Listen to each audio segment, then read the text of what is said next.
10 examples of restoration in the Bible. Naomi, Book of Ruth, who lost her husband and sons in Moab, experienced restoration when she returned to Bethlehem with her daughter-in-law, Ruth. Ruth's marriage to Boaz brought Naomi joy and a grandson, Obed, securing their family line. The Shunammite Woman, 2 Kings 4:8-37, after her son died unexpectedly, Elisha the prophet restored him to life, bringing comfort and restoration to the Shunammite family. Hezekiah, 2 Kings 21-11, King Hezekiah fell deathly ill, but after praying to God, he was healed and given an additional 15 years of life, signifying physical and spiritual restoration. Job 42:10-17, after immense suffering and loss, Job was restored by God, receiving twice as much as he had before, including a new family and increased wealth.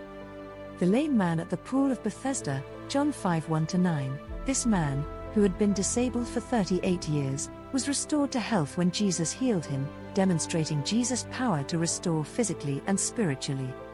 The blind man at Bethsaida, Mark 8:22-26, Jesus healed a blind man in Bethsaida, restoring his sight.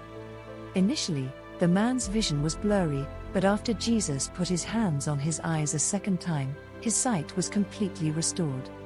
The man with the withered hand, Luke 6:6-11, Jesus restored a man's withered hand on the Sabbath, highlighting his power to restore and challenge prevailing religious norms.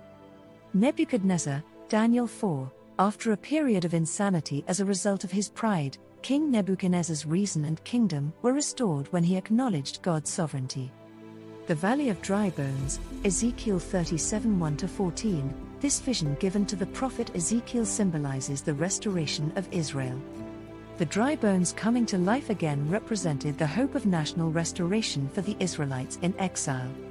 Peter, John 21:15-19, after denying Jesus 3 times, Peter was restored by Jesus after his resurrection. Through a conversation by the sea, Jesus reaffirmed Peter's role, showing forgiveness and restoration of his purpose.